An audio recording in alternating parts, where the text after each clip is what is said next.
Hallo, ich bin Jonas. Willkommen beim Nine Nah Tree Podcast.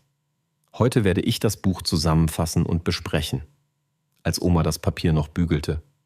Von früher erzählen und Kindheitserinnerungen wecken ist ein Buch von Willi Fährmann, das seine Leserinnen und Leser auf eine nostalgische Reise in die Vergangenheit mitnimmt. Das Werk fängt die Atmosphäre vergangener Jahrzehnte ein, mit all ihren kleinen Begebenheiten, Alltagsritualen und ganz eigenen Traditionen.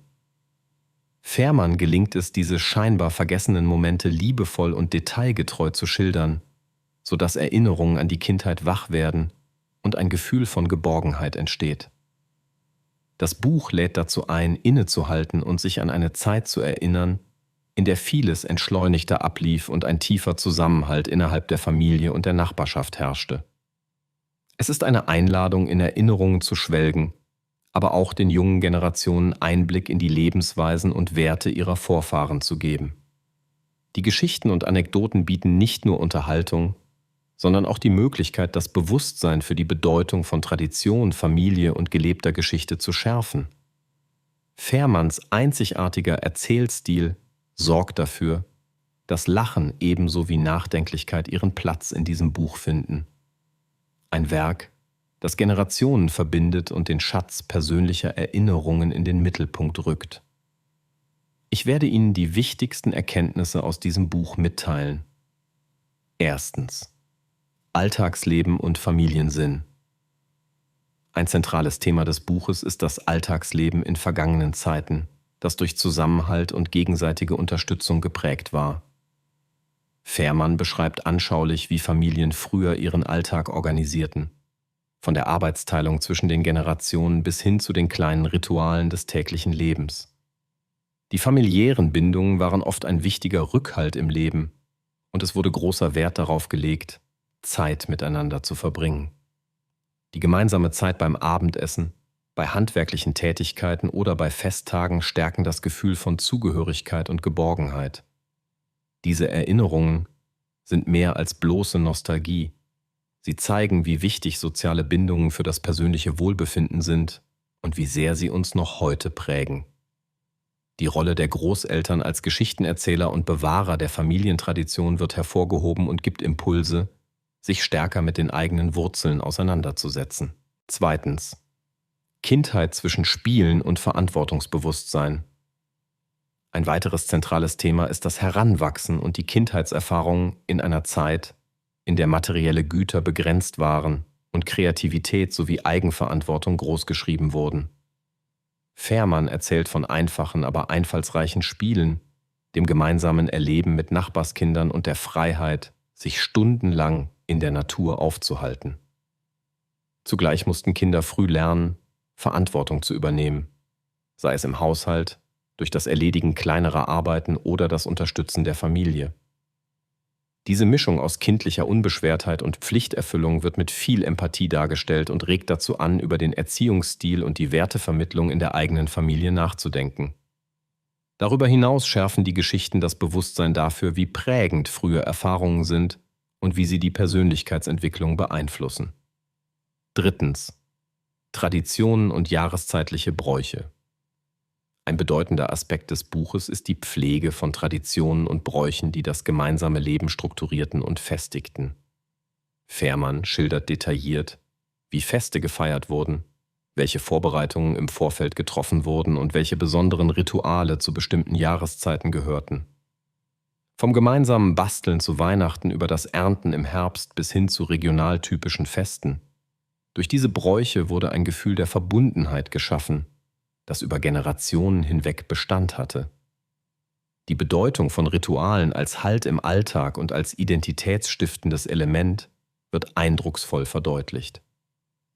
Gleichzeitig zeigt das Buch, wie Traditionen als wichtiges Verbindungsglied zwischen Vergangenheit und Gegenwart dienen können. Viertens: Umgang mit Herausforderungen und Veränderungen. Das Buch geht auch intensiv darauf ein, wie frühere Generationen mit schwierigen Zeiten und Umbrüchen umgegangen sind. Ob Krieg, Nachkriegszeit oder Armut. Fährmann zeigt, wie Menschen durch Einfallsreichtum, Solidarität und Hoffnung Krisen überstanden haben. Gerade das Zusammenstehen als Familie und Gemeinschaft hat geholfen, schwere Zeiten zu überbrücken. Die Fähigkeit, mit wenig auszukommen und kreativ Lösungen zu finden, zieht sich wie ein roter Faden durch die Erinnerungen. Aus diesen Schilderungen spricht ein tiefer Respekt vor den Leistungen der Älteren sowie die Erkenntnis, dass Anpassungsfähigkeit und Optimismus wichtige Ressourcen für den Lebensweg sind. Die weitergegebenen Lebensweisheiten vermitteln, wie wertvoll es sein kann, von den Erfahrungen vergangener Generationen zu lernen. Schließlich Bedeutung des Erinnerns und Erzählens. Nicht zuletzt legt das Buch einen Schwerpunkt auf die Wichtigkeit des Erinnerns und Erzählens. Fährmann hebt hervor, wie wertvoll überlieferte Geschichten sind, sowohl für diejenigen, die sie erzählen, als auch für die Zuhörenden. Das gemeinsame Erinnern schafft Identität, stärkt Bindungen und gibt den nachfolgenden Generationen ein Gefühl für ihre Herkunft.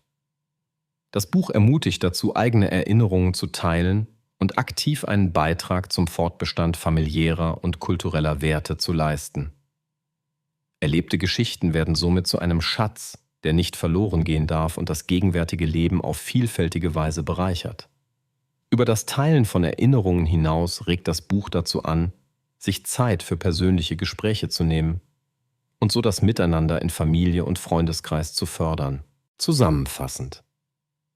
Als Oma das Papier noch bügelte von Willi Fährmann ist ein berührendes, inspirierendes Buch, das für jede Generation wertvoll ist.